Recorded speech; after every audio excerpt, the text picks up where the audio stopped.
বাংলাদেশ একটি মুসলিম সংখ্যাগরিষ্ঠ দেশ। ৯৫ বা ৯০% মুসলিমের এই দেশে একজনও মুসলিম স্কলার এই কমিটির ভিতরে অন্তর্ভুক্ত করা হয়নি। এবং আমরা খুব দুঃখজনকভাবে লক্ষ্য করলাম, যিনি কমিটি প্রধান শিরিন পারভীন হক, উনি একটি টিভি টক শোতে বললেন যে এই মুসলিম কোনো স্কলারকে অন্তর্ভুক্ত করার উনি কোনো প্রয়োজনও বোধ করেননি। এটি অত্যন্ত আপত্তিকর একটি কথা। এবং আমরা মনে করি যে এই কমিশন কাদের জন্য আসলে সুপারিশ তৈরি করেছে। যদি নারীদের জন্যই হয়ে থাকে এই সুপারিশ, তাহলে এই সুপারিশে এই দেশের জনগোষ্ঠী ৯০% মুসলিম দেশের জনগোষ্ঠীর জন্য যদি এই কমিশনের সুপারিশ তৈরি হয়ে থাকে, তাহলে তাদের কোনো স্কলারকে কেন এর ভিতরে অন্তর্ভুক্ত করা হয়নি বা কেন প্রয়োজন মনে করেনি। তারা বলেছে যারা ধর্ম মানে না তাদের জন্য এরকম একটি সেকুলার আইন তারা তৈরি করতে চায়। অথচ আমরা এখানে উল্লেখ করতে চাই যে রক্তক্ষয়ী ২৪শে জুলাই গণ অভ্যুত্থানের পরে এই দেশে এই অন্তর্বর্তীকালীন সরকার গঠিত হয়েছে এবং যাদেরকে উসিলা করে এই নারী কমিশন তৈরি হয়েছে, সেই জুলাই অভ্যুত্থানে হিজাবধারী, পর্দাধারী, নেকাবধারী অসংখ্য মুসলিম নারী অংশগ্রহণ করেছিল। সুতরাং তাদেরকে বাদ দিয়ে অথবা তাদের কথা আমলে না নিয়ে তারা কিভাবে বলতে পারে যে এটার প্রয়োজন তারা মনে করেন? এটি অত্যন্ত আপত্তিকর। আমি মনে করি যে এটি কখনোই গ্রহণযোগ্য হতে পারে না। দ্বিতীয় যে কথাটি বলেছে যে ২৪শে জুলাই অভ্যুত্থানকে উপেক্ষা করে সারা নারী কমিশনের এই সুপারিশের মধ্যে কোথাও তারা এই কথাটি উল্লেখ করেনি যে এই আন্দোলনে যারা শহীদ হয়েছে, জীবন দিয়েছে, আহত হয়েছে, তাদের কথা কোথাও এখানে উল্লেখ করা হয়নি। এটিও একটি আপত্তিকর বিষয়, যেটা আমরা আসলে গ্রহণ করতে পারিনি। এবং নারী বীরাঙ্গনাদের অন্তর্ভুক্ত করতে বলা হয়েছে পাঠ্যপুস্তকের ভিতরে। আমরা মনে করি যে সেটি করা হোক, কিন্তু তার পাশাপাশি অবশ্যই ২৪শের এই গণ অভ্যুত্থানে এই রক্তপিচ্ছিল পথে যারা জীবন দিয়েছে, যে সমস্ত নারীরা আহত হয়েছে, তাদেরকে অবশ্যই এই পাঠ্যপুস্তকের অন্তর্ভুক্ত করতে হবে। সম্মানিত সুধীজন, নারী সংস্কার কমিশনের প্রতিবেদনে আমরা দেখেছি প্রায় প্রত্যেক অধ্যায়ের আগেই একটি স্লোগান রয়েছে। ৪র্থ অধ্যায়ে এরা লিখেছে, এখানে একটি স্লোগান রয়েছে, পুরুষের ক্ষমতা ভেঙে গড় সমতা। সম্মানিত সুধীজন, ক্ষমতা কি শুধু পুরুষের?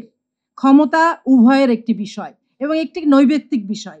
এবং এখানে আমরা উল্লেখ করতে চাই, একটি পরিবারে, একটি সমাজে, একটি রাষ্ট্রে নারী পুরুষের উভয়ের অধিকার, উভয়ের মর্যাদা নিয়েই একটি সমাজ সংসার তৈরি হয়ে থাকে। অথচ তারা পুরুষকে প্রতিপক্ষ বানিয়েছে, যেন পুরুষের বিরুদ্ধে তারা যুদ্ধ ঘোষণা করেছে। কোনো কিছু যখন কেউ ভাঙতে যায় বা কোনো কিছু কেউ প্রতিরোধ করতে চায়, অবশ্যই সেখানে আমি যদি পুরুষকে ভাঙতে যাই, সেখান থেকে তো একটা প্রতিরোধ আসবে।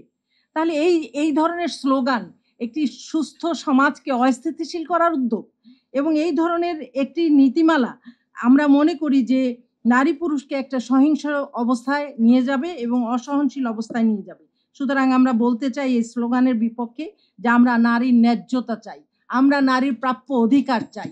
আমরা কখনোই পুরুষকে ভেঙে অধিকার নিতে চাই না, বরং আমরা মনে করি একজন আরেকজনের পরিপূরক এবং একজন আরেকজনকে পাশাপাশি রেখে সমান তালে আমরা এই অধিকার ও ন্যায্যতা পেতে পারি।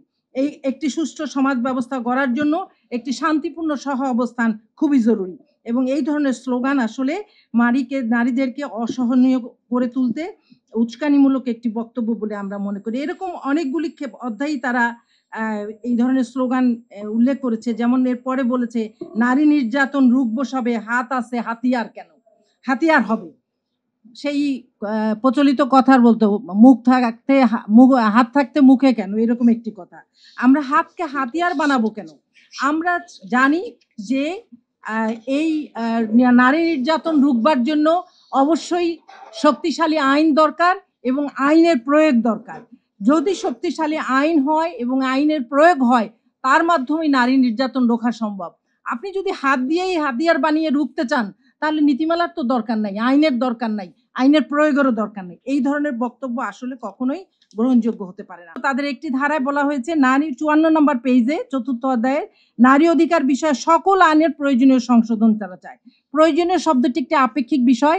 এই নারী কমিশনের কাছে মুসলিম বিরোধী আইনগুলি তাদের কাছে প্রয়োজনীয়, কিন্তু আমাদের কাছে প্রয়োজনীয় নয়। সেই জন্য আমরা মনে করি যে যৌক্তিক সংশোধন যেগুলি, সেগুলি শুধু করা উচিত। সকল ধরনের প্রয়োজনীয় শব্দটা আসলে এখানে একটা আপেক্ষিক শব্দ। তৃতীয়ত বলা হয়েছে, সিডোর যে সংরক্ষিত ধারা আছে সেটি তারা প্রত্যাহার চেয়েছে ৪র্থ অধ্যায়ে।